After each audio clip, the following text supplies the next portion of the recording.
اللہ کے نبی صلی اللہ علیہ وسلم نے نماز مکمل کی. نماز مکمل کرنے کے بعد آپ نے لوگوں کی طرف رخ کیا. نماز میں شور و شغب ہوا ہے, ہنگامہ ہوا ہے, اس کا احساس آپ صلی اللہ علیہ وسلم کو ہو گیا تھا. لیکن چونکہ یہ آدمی کبھی کبھار آیا کرتے تھے, آواز مانوس نہیں تھی, نہ مانوس غیر مانوس آواز لگ رہی تھی, اس لیے اللہ کے نبی صلی اللہ علیہ وسلم نے کہا کہ بھائی نماز میں کوئی بول رہا تھا. صحابہ نے اشارہ کیا معاویہ بن حکم سلمی کی طرف, کہاں یہ شخص بول رہا تھا. حضرت معاویہ کہتے ہیں حضور صلی اللہ علیہ وسلم نے میری طرف اشارہ کر کے کہا کہ ادھر آؤ, قریب آؤ. حضور نے مجھے اپنے قریب کیا ہے اور میرے جسم پر کپ کپی طاری ہے, پتہ نہیں میرے ساتھ کیا معاملہ ہوگا. نماز کے دوران میں بول پڑا تھا, نبی کے صحابہ مجھ پر غصے کا اظہار کر رہے تھے, اب نبی بلا رہے ہیں, کپ کپی بدن پر طاری ہے, اور میں نبی پاک صلی اللہ علیہ وسلم کے قریب پہنچاؤں. اللہ کے نبی صلی اللہ علیہ وسلم نے جس انداز سے ان کو سمجھایا. آج ہمارا معاملہ دیکھیے, چھوٹے بچے کبھی کبھار آ جاتے ہیں نماز میں اور وہ شور و ہنگامہ کر لیں تو بس اللہ کی توبہ پناہ, اور مولوی صاحب نہ بولے تو کہتے ہیں مولوی صاحب بھی نہیں سمجھا رہے ہیں, کچھ بتا ہی نہیں رہے. ہنگامہ, شور, بڑے آدمی نے شور کیا. اللہ کے نبی نے قریب آئے اور قریب آنے کے بعد اس انداز سے سمجھایا. وہ کہتے ہیں خود واللہ واللہ بِأَبِي هُوَ وَأُمِّي, میرے ماں باپ آپ صلی اللہ علیہ وسلم پر قربان, ما قہرنی ولا ضربنی ولا شتمنی واللہ ما رأیت احسن تعلیما منہ ولا قبلہ ولا بعدہ. اور ایک روایت میں ہے ما رأیت ارفق منہ معلما. قسم بخدا اللہ کے نبی نے مجھے اس انداز سے سمجھایا کہ نہ مجھے ڈانٹا, نہ فٹکارا, نہ پٹائی کی, نہ برا بلا کہا, نہ کوئی سزا. والد اور چچا کو پتہ چل گیا کہ بھائی ہمارا جو بچہ بچپن میں اٹھا لیا گیا تھا, اغوا کر لیا گیا تھا, وہ مکے میں کسی شخص کے پاس آیا ہے. تو والد اور چچا پیسے لے کر کہ پیسے دے کر, فدیہ دے کر ہم اس کو آزاد کرا لیں گے, چھڑا لیں گے, اس مقصد سے مکے آئے. اللہ کے نبی صلی اللہ علیہ وسلم کے پاس آئے اور کہا کہ ہمارا یہ بچہ زید ہمارا بیٹا ہے اور اس طرح اس کو اغوا کر لیا گیا تھا, یہ آپ کی خدمت میں ہے, ہم یہ پیسے لے کے حاضر ہوئے ہیں, پیسے لے لیجئے, ہمارے بیٹے کو آزاد کر دیجئے. حضور صلی اللہ علیہ وسلم نے کہا کہ اگر زید تمہارے ساتھ جانا چاہتے ہیں تو مجھے فدیے کی اور پیسوں کی بھی ضرورت نہیں ہے, تم اس کو لے جاؤ بغیر فدیے کے. باپ اور چچا زید کے پاس آتے ہیں اور اس کو سمجھاتے ہیں کہ چلو ہمارے ساتھ. زید کہتے ہیں میں آپ کے ساتھ اب نہیں چل سکتا ہوں, میں محمد الرسول اللہ کے ساتھ رہنا چاہتا ہوں. تو انہوں نے تانا دیا کہ آزادی پر غلامی کو ترجیح دیتے ہو؟ ایسا کوئی سمجھدار انسان ہے جو آزادی پر غلامی کو ترجیح دے گا؟ تو کہنے لگے ایسی غلامی پر ہزاروں آزادیاں قربان ہیں, ایسی غلامی پر ہزاروں آزادیاں قربان ہیں. قسم بخدا اگر ایک باپ تو کیا ساری کائنات ایک طرف رکھ دی جائے, مجھے دے دی جائے اور کہا دیا جائے کہ محمد کا ساتھ چھوڑ دو, تو میں اس کے لیے بھی تیار. صلی اللہ علیہ وسلم کی شفقت و محبت کا یہ انداز تھا. آپ عربوں کے اندر دیکھیے, ان کی تاریخ پڑھیے, آپ صلی اللہ علیہ وسلم کی تشریف آوری سے پہلے کے حالات ان کے پڑھیے اور بعد کے حالات پڑھیے. ان کے حالات کیا تھے؟ ان میں نہ تہذیب تھی, نہ رہنے کا سلیقہ تھا, نہ زندگی گزارنے کا کچھ ڈھنگ تھا, نہ ان کا عقیدہ صحیح تھا, نہ ان کے اعمال صحیح تھے, نہ ان کے جذبات اچھے تھے, نہ ان کے احساسات پاک تھے, نہ ان کے تصورات صحیح تھے, نہ ان کی سوچ و ان کی نظر صحیح تھی, نہ ان کے پڑوسیوں کے ساتھ اچھے سلوک تھے, نہ عام لوگوں کے ساتھ اچھا برتاؤ تھا. ماں باپ کی ان کے ہاں کوئی قدر و قیمت نہیں تھی, بچیوں کو وہ زندہ دفن کر دیا کرتے تھے, لوٹ مار کر کے کھانے والے انسان. اللہ کے نبی صلی اللہ علیہ وسلم نے ایسے جاہلوں کو, ایسے ان پڑھوں کو ایسی تربیت کے ذریعے سے سمجھایا ہے, ایسے انداز سے سمجھایا ہے کہ ان لوگوں کی کایا ہی پلٹ گئی. وہ لوگ جو پڑوسیوں کو ستاتے تھے وہ پڑوسیوں کا خیال رکھنے والے بنے. وہ لوگ جن کے درمیان ذرا سی بھی کوئی لڑائی ہو جاتی تھی معمولی چیز کے ذریعے سے, وہ عداوتوں, دشمنیوں, انتقام در انتقام میں بدل جایا کرتی تھی. وہ ایسے بنے کہ اپنے سگے باپ کے قاتل کو بھی معاف کر دیا کرتے تھے. وہ لوگ جو بچیوں کو زندہ دفن کر دیتے تھے وہ ایسے بنے نبی کی تربیت کے نتیجے میں اور اس کے صدقہ طفیل میں کہ اپنی بچیاں تو کیا دوسرے انسانوں کی بچیوں کے سروں پر دست شفقت پھیرنے والے بن گئے اور ان کی تربیت کرنے والے بن گئے, اور ان کو گود لینے میں سبقت کرنے والے بن گئے۔ آپ پوری ان کے حالات پڑھی، زندگیاں پڑھیں تو اس میں سب سے بڑا جو کردار ہے وہ نبی پاک صلی اللہ علیہ وسلم کی تعلیم، محبت اور شفقت کے انداز سے تربیت دینے کا کردار ہے، جس کی وجہ سے ان کے اندر یہ تبدیلی آئی۔ اور کہنے والے نے کہا تھا کہ وہ اتر کر حرا سے سوئے قوم آیا اور ایک نسخہ کیمیا ساتھ لے آیا، اور ایک نسخہ کیمیا ساتھ لے آیا۔ عرب جس پہ تھا قرنوں سے جہل چھایا، پلٹ دی بس ایک آن میں ان کی کایا۔ الرجیم بسم اللہ الرحمن الرحیم هو الذي بعث في الأميين رسولا منهم يتلو عليهم آياته ويزكيهم ويعلمهم الكتاب والحكمة وإن كانوا من قبل لفي ضلال مبين۔ وقال النبي صلى الله عليه وسلم إن الله لم يبعثني معنتا ولا متعنتا ولكن الله بعثني معلما وميسرا، أو كما قال النبي صلى الله عليه وسلم۔ درود شریف پڑھ لیں۔ اللهم صل على محمد وعلى آل محمد كما صليت على إبراهيم وعلى آل إبراهيم إنك حميد مجيد۔ اللهم بارك على محمد وعلى آل محمد كما باركت على إبراهيم وعلى آل إبراهيم إنك حميد مجيد۔ میرے محترم بزرگوں اور عزیز دینی بھائیوں، قرآن کریم میں اللہ تبارک و تعالی نے 4 جگہوں پر نبی علیہ الصلاۃ والسلام کی بعثت، آپ کے نبی اور رسول بنائے جانے کے مقصد کے بارے میں بتایا ہے کہ آپ کو نبی کیوں بنایا گیا، رسول بنا کر کیوں بھیجا گیا۔ اس کے جو مقاصد بتائے ہیں، ایک مقصد یہ بتایا ہے کہ قرآن کی تلاوت کر کے سنائیں، دوسرا مقصد یہ بتایا ہے کہ لوگوں کے دلوں کا تزکیہ کریں، دلوں کو صاف کریں، تیسرا مقصد یہ بتایا ہے کہ انہیں کتاب اور حکمت کا علم، مسائل فرائض بتائیں، سکھائیں۔ کسی بھی فرد، کسی بھی انسان، کسی بھی قوم کی اصلاح کرنی ہو، اس کو سدھارنا ہو، تو سب سے پہلے یہ کام کیا جاتا ہے کہ یتلو علیہم آیاتہ، قرآن کریم کی آیتیں پڑھ کر اسے سنائی جاتی ہے، بتایا جاتا ہے۔ اللہ نے قرآن میں تمہارے لیے یہ ارشاد فرمایا ہے، یہ تعلیم دی ہے، تمہیں یہ ہدایت دی ہے۔ پھر جب اس کا رجحان بتائی ہوئی چیز کی طرف ہوتا ہے، وہ مائل ہوتا ہے، جھکتا ہے، تو پھر دوسرا مقصد ہے وَيُزَكِّيهِمْ، پھر ان کے دلوں کو مزکّا، مصفّا، صاف ستھرا کیا جاتا ہے، پاک کیا جاتا ہے۔ اور جب دل صاف ستھرے ہو جاتے ہیں، دل تیار ہو جاتے ہیں، دلوں کی دھرتی نرم پڑ جاتی ہے، تو پھر تیسرا مقصد ہے یعلمہم الکتاب والحکمہ، پھر نبی انہیں مسائل بتاتا ہے، کتاب سکھاتا ہے، کتاب کی تعلیم کے بارے میں بتاتا ہے، فرائض بتاتا ہے، ضروری چیزیں سکھاتا ہے۔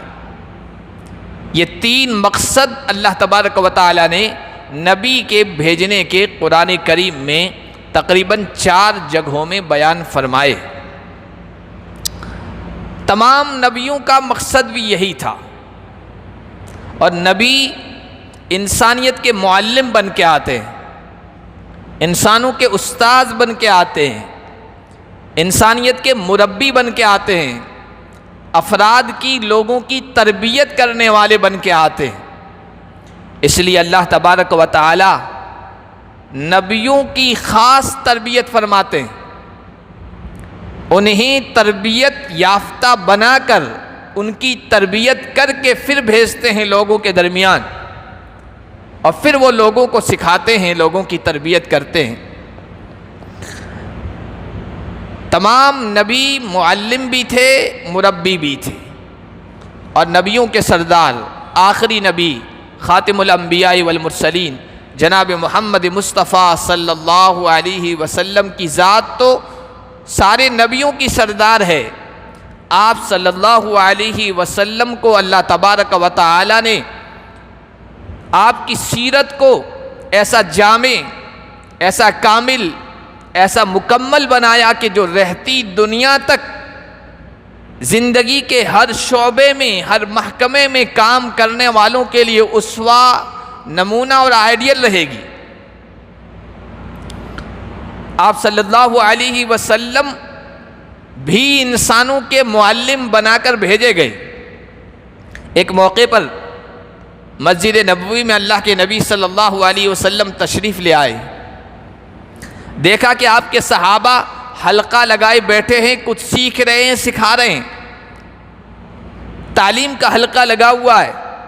اللہ کے نبی صلی اللہ علیہ وسلم یہ دیکھ کر بہت خوش ہوئے، اور آپ نے ایک جملہ ارشاد فرمایا، انما بعثت معلما، مجھے معلم، ٹیچر اور استاذ بنا کر بھیجا گیا ہے، سکھانے والا بنا کر بھیجا گیا ہے۔ معلم بنا کر بھیجے گئے، اور تربیت یافتہ بنا کر، ادب سکھا کر، تربیت دے کر، آپ صلی اللہ علیہ وسلم کا ارشاد ہے، ادبنی ربی فاحسن تأدیبی، میرا تربیت کرنے والا، مجھے علم سکھانے والا، مجھے ادب سکھانے والا، مجھے تہذیب سکھانے والا میرا رب ہے۔ ادبنی ربی فاحسن تأدیبی، رب سے بڑھ کر کون اچھی تربیت کرنے والا ہو سکتا ہے؟ اس نے مجھے بہترین ادب سکھایا، بہترین طریقہ سکھایا، اور وہی ادب، وہی طریقہ، وہی تہذیب آپ صلی اللہ علیہ وسلم نے آگے لوگوں کو سکھائی، آگے منتقل کی۔ جب آپ صلی اللہ علیہ وسلم معلم بنا کے بھیجے گئے تو معلم کے کیا آداب ہوتے ہیں، معلم کو کیسا ہونا چاہیے، معلم کے اندر کیا خوبیاں ہونا چاہیے، کیا صفات ہونی چاہیے، کن اوصاف سے متصف ہونا چاہیے، کیا طلباء کے لیے جو چیزیں ضروری ہیں وہ ایک معلم کے اندر ہونا ضروری ہے، اللہ پاک نے نبی پاک صلی اللہ علیہ وسلم کو اس طرح بنا کے بھیجا۔ آپ نے کس طرح لوگوں کو تعلیم دی، لوگوں کو سکھایا، کس شفقت کے ساتھ، کس محبت کے ساتھ، کس اپنے پن کے ساتھ، کتنے نرالے انداز سے، کہ عرب کے جاہل لوگوں جن کے بارے میں قرآن کہتا ہے الذی بعث فی الامیین، جو امی تھے، انگوٹھا چھاپ تھے، پڑھنے لکھنے سے بہت زیادہ دور تھے، ان کے دلوں کے اندر بھی آپ کی تعلیمات اترتی چلی گئی۔ کیا سکھانے کا انداز رہا ہوگا، کیا تربیت کا انداز رہا ہوگا، کیا محبت اور شفقت کا انداز رہا ہوگا، کیا نرمی کا انداز اور اسلوب رہا ہوگا کہ جو جاہل تھے، جو بڑی عمر کے لوگ تھے، ان کو بھی عالم بنا دیا، جانکار بنا دیا۔ کس انداز سے آپ نے لوگوں کو سکھایا ہے، ایک معلم اور استاذ کو کس طرح ہونا چاہیے، وہ ساری جھلکیں، وہ سارے نمونے، وہ سارے اسوے نبی پاک صلی اللہ علیہ وسلم کی زندگی میں، آپ کے عمل میں، آپ کے کردار میں، آپ کی ہدایت اور تعلیمات میں آپ کو مل جائیں گے۔ بہت مشہور ہے باتیں اس طرح کی آج کل مشہور ہو جاتی ہے کہ کوئی ٹیچر کوئی استاذ کسی بچے کے ساتھ محبت سے شفقت سے پیش آتا ہے تو وہ چیزیں وائرل ہو جاتی ہے، لوگ تعریف کرتے ہیں کہ دیکھو کوئی ٹیچر کوئی استاذ بچے کو کس طرح محبت کے انداز سے سکھا رہی ہے اور کیا تہذیب کیا اخلاق اور کیا چیزیں سکھا رہی ہے۔ جب بھی اس طرح کا کوئی معاملہ ہوتا ہے کہ کوئی استاد شفقت کے ساتھ کسی اپنے طالب علم کو اسٹوڈنٹ کو سکھا رہا ہے تو یاد آتی ہے ذہنوں میں سب سے بڑے ٹیچر، سب سے بڑے استاد، سب سے بڑے معلم، سب سے بہترین مربی محمد الرسول اللہ صلی اللہ علیہ وسلم کی، کہ ساری دنیا کے استاذوں کو جمع کر لیں، چاہے جو پہلے گزر چکے ہیں، جو آج ہیں، آئندہ آئیں گے، ان سارے بہترین ٹیچروں کو جمع کر لیا جائے اور ایک طرف نبی پاک صلی اللہ علیہ وسلم کی شخصیت کو اور آپ کے استاد ہونے کی صفت کو اور مربی ہونے کی صفت کو اور معلم ہونے کی صفت کو رکھ لیا جائے تو سارے اساتذہ دنیا بھر کے ٹیچر بونے نظر آئیں گے، آپ کا قد بہت اونچا نظر آئے گا۔ آج تو چھوٹے بچوں کو سکھایا جاتا ہے، چھوٹے بچے شرارت کرتے ہیں، چھوٹے بچے بدتمیزی کرتے ہیں، چھوٹے بچے غلط حرکت کرتے ہیں تو ان کو محبت سے سکھایا جا رہا ہے۔ بھائی چھوٹے بچوں کے ساتھ تو محبت ہر آدمی کرتا ہے، یہ تو انسان کا نیچر اور انسان کی فطرت بھی تقاضا کرتی ہے۔ پھر یہ کہ سکھانے والی اگر کوئی لیڈی ٹیچر ہو تو وہ تو ماں ہوتی ہے، وہ کتنے پیار سے انداز سے سمجھاتی ہے۔ چھوٹے بچوں کے ساتھ شفقت یہ تو ایک انسان کی فطرت کا تقاضا ہے، دشمن کا بھی بچہ ہو انسان اس سے پیار کرتا ہے، انسان اس سے محبت کرتا ہے۔ ہاں کوئی استاد اس طرح کر رہا ہے وہ قابل تعریف ہے، اس کو اپریسیٹ کرنا چاہیے، حوصلہ افزائی کرنا چاہیے، لیکن محمد عربی صلی اللہ علیہ وسلم کتنے بہترین معلم اور تربیت کرنے والے تھے کہ چھوٹے بچوں کے ساتھ نہیں، نادان کے ساتھ نہیں محبت اور شفقت کا معاملہ کر رہے ہیں، بلکہ جو بڑی عمر کے تھے، عمر رسیدہ تھے، جو جوان تھے، ادھیڑ عمر کے تھے یا بڑے ہو چکے تھے، وہ بھی نادانی کیا کرتے تھے، وہ بھی جہالت کی حرکتیں کیا کرتے تھے، ان سے بھی ایسے کام صادر ہو جایا کرتے تھے جو اچھے نہیں ہوتے تھے۔ اللہ کے نبی نے ان کو بھی اس طرح سمجھایا ہے جس طرح بچوں کو سمجھاتے۔ کتنی ساری اس کی مثالیں حدیث کی کتابوں میں موجود ہیں، نبی پاک صلی اللہ علیہ وسلم کی زندگی میں اس کی مثالیں موجود ہیں۔ اس سے پہلے بھی جمعہ کے بیانات میں وہ واقعات میں نے آپ کے سامنے رکھے ہیں۔ ایک نوجوان کا واقعہ جو عام طور پر سنایا جاتا ہے، ایک نوجوان آیا، اللہ کے نبی صلی اللہ علیہ وسلم کی مجلس لگی ہوئی ہے اور مجلس کے بیچ میں آ کر کہتا ہے اذن لی یا رسول اللہ بالزنا، یا رسول اللہ زنا اور بدکاری کی مجھے اجازت دیجئے، میں اس کے بغیر نہیں رہ سکتا ہوں۔ بڑا آدمی ہے، نوجوان ہے، اس پر تو غصہ آنا چاہیے، جذبات بھڑک جانے چاہیے، لیکن نبی پاک صلی اللہ علیہ وسلم کی تعلیم اور تربیت کے انداز کو دیکھیے۔ ایسے آوارہ منش، آوارہ مزاج، بازاری نوجوانوں کو سمجھانا اور ان کے دل میں بات اتار دینا اور ان کے زندگی کے رخ کو پلٹ دینا اور ان کی زندگی کے کتاب کے ورق کو پلٹ دینا، یہ ہے ایک مربی اور معلم اور ٹیچر کا کمال۔ اللہ کے نبی صلی اللہ علیہ وسلم نے اس کو کہا، لوگوں نے ڈانٹا، پھٹکارا اس کو، یہ نبی صلی اللہ علیہ وسلم سے مسجد میں بیٹھ کر کس طرح کی اجازت چاہ رہے ہو؟ اللہ کے نبی نے کہا مہ چھوڑو اس کو میرے قریب کرو۔ نوجوان کو اللہ کے نبی صلی اللہ علیہ وسلم کے قریب کیا گیا، اللہ کے نبی صلی اللہ علیہ وسلم نے نہ ڈانٹا نہ پھٹکارا نہ کچھ اور کیا۔ قریب کرنے کے بعد آپ نے جس انداز سے سمجھایا ہے، ساری کائنات آپ صلی اللہ علیہ وسلم کے اس انداز تربیت اور انداز تعلیم پر قربان ہو۔ آپ نے کہا، اے نوجوان، اتحبہ لامک، کیا تم یہ پسند کرتے ہو کہ تمہاری ماں کے ساتھ لوگ بدکاری کریں؟ اس نے کہا، جعلنی اللہ فداک یا رسول اللہ، یا رسول اللہ میں آپ پر قربان جاؤں، میں نہیں پسند کرتا ہوں۔ کذالک الناس لا یحبونہ لامہاتہم، اللہ کے نبی نے کہا، اے نوجوان، پھر دوسرے لوگ بھی اپنی ماؤں کے ساتھ یہ پسند نہیں کرتے ہیں۔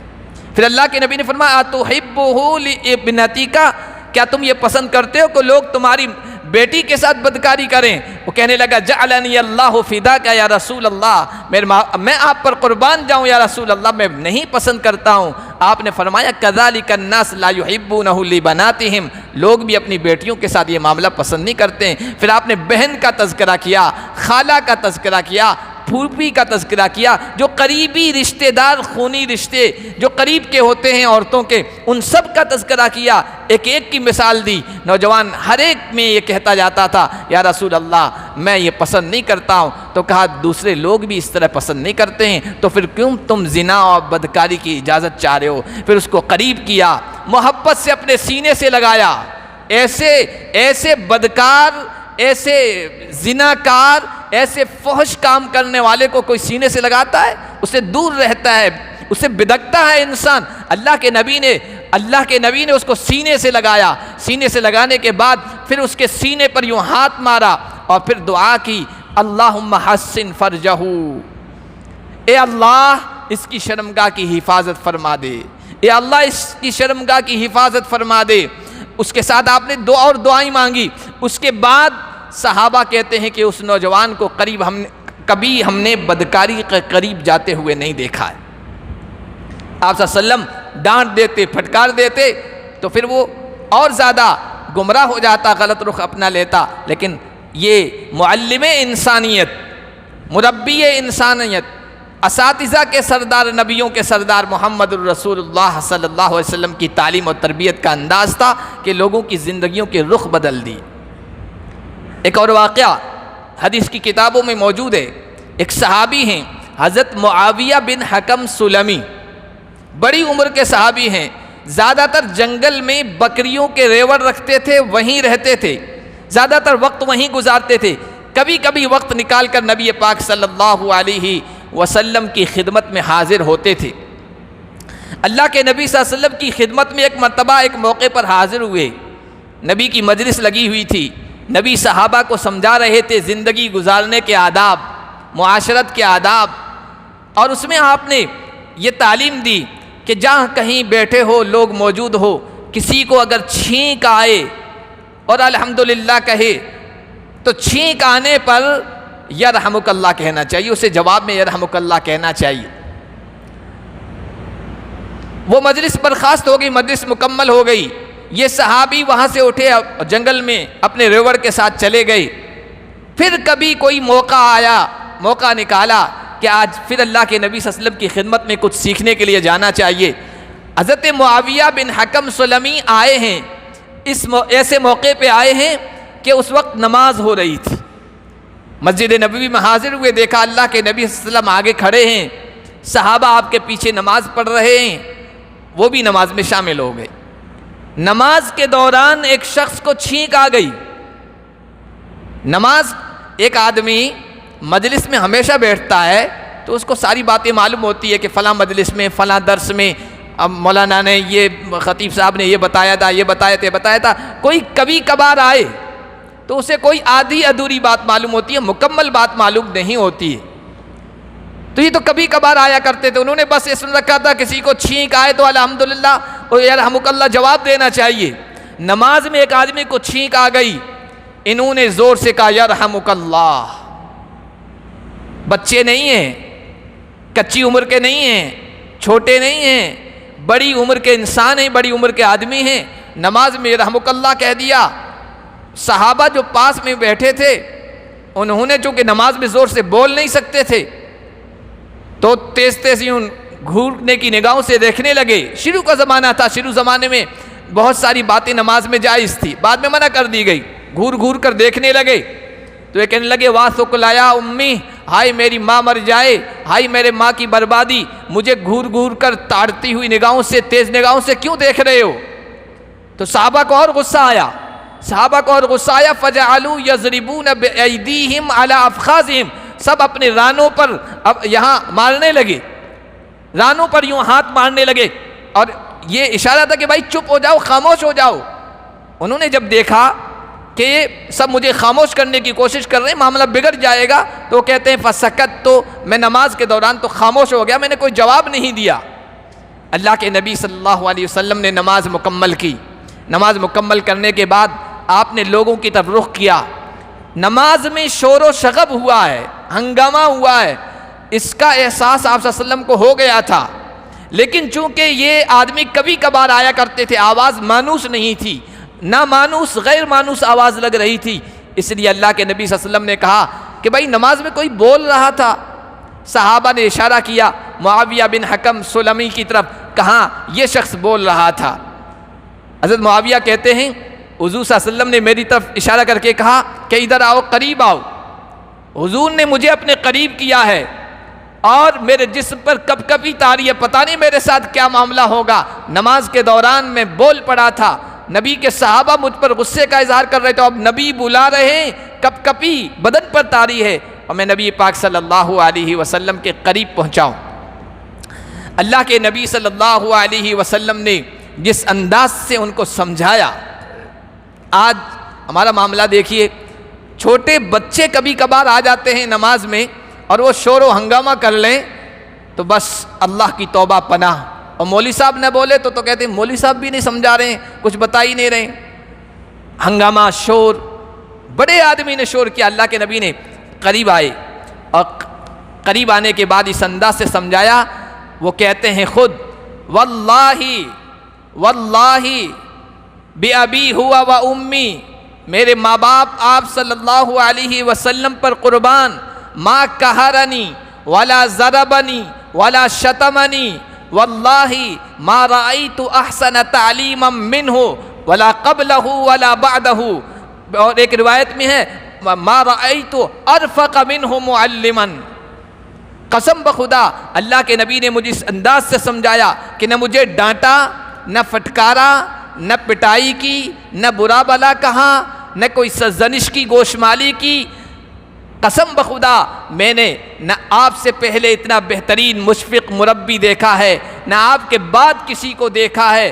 آپ صلی اللہ علیہ وسلم نے قریب کر کے مجھے یہ کہا، یا معاویہ، اے معاویہ، ان ہذہ الصلاۃ، یہ نماز ہے، نماز میں اس طرح کی چیزیں درست نہیں ہیں، انما ہی التسبیح والتکبیر والتلاوہ، نماز میں تو اللہ اکبر تکبیر ہونی چاہیے، سبحان اللہ کی تسبیح ہونی چاہیے، قرآن کی تلاوت ہونی چاہیے، اس کے علاوہ کوئی بھی چیز نماز کے اندر مناسب نہیں ہے۔ بس اتنا کہہ کر سمجھایا، اور سمجھانے کا یہ انداز میرے دل کے اندر گھر کر گیا، تو قسم کھا کر کہتے تھے اور اس انداز سے کہا کرتے تھے، میرے ماں باپ آپ پر قربان ہو جائیں، میں نے آپ سے بہتر معلم، آپ سے بہتر مشفق و مربی کسی کو نہیں دیکھا، نہ آپ کی زندگی میں دیکھا، نہ پہلے دیکھا اور نہ بعد میں دیکھا، اور دیکھتے بھی کیسے، اللہ نے ایسا کسی کو بنایا ہی نہیں، ایسا مربی، ایسا مشفق، ایسا محبتیں نثار کرنے والا، ایسا اپنے پن سے سمجھانے والا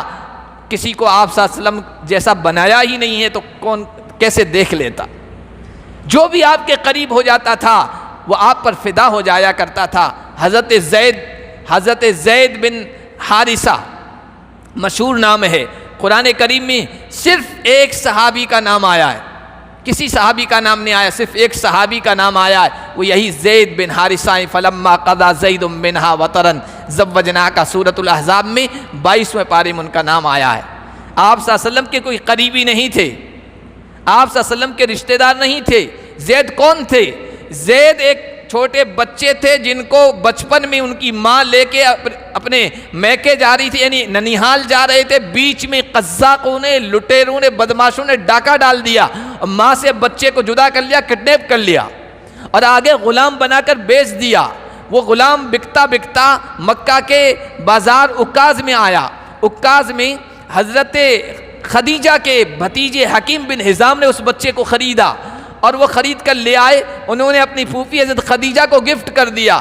جب اللہ کے نبی صلی اللہ علیہ وسلم سے حضرت خدیجہ کی شادی ہوئی تو حضرت خدیجہ نے وہ غلام، زید نامی یہ غلام، حضور صلی اللہ علیہ وسلم کے حوالے کر دیا، یہ میں آپ کو گفٹ کرتی ہوں، ہدیہ کرتی ہوں۔ زید اللہ کے نبی صلی اللہ علیہ وسلم کی خدمت میں رہے ہیں، اللہ کے نبی نے محبتیں ان پر نشاور کی ہے، اللہ کے محبوب تھے۔ جس طرح حسن اور حسین محبوب تھے، اسی طرح زید بھی حضور کے محبوب تھے، اور زید کے بیٹے اسامہ بھی حضور صلی اللہ علیہ وسلم کے محبوب تھے۔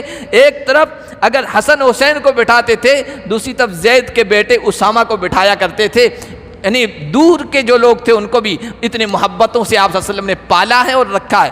حضرت زید کے والد اور چچا کو پتہ چل گیا کہ بھائی ہمارا جو بچہ بچپن میں اٹھا لیا گیا تھا، اغوا کر لیا گیا تھا، وہ مکے میں کسی شخص کے پاس آیا ہے، تو والد اور چچا پیسے دے کر فدیہ دے کر ہم اس کو آزاد کرا لیں گے، چھڑا لیں گے، اس مقصد سے مکے آئے۔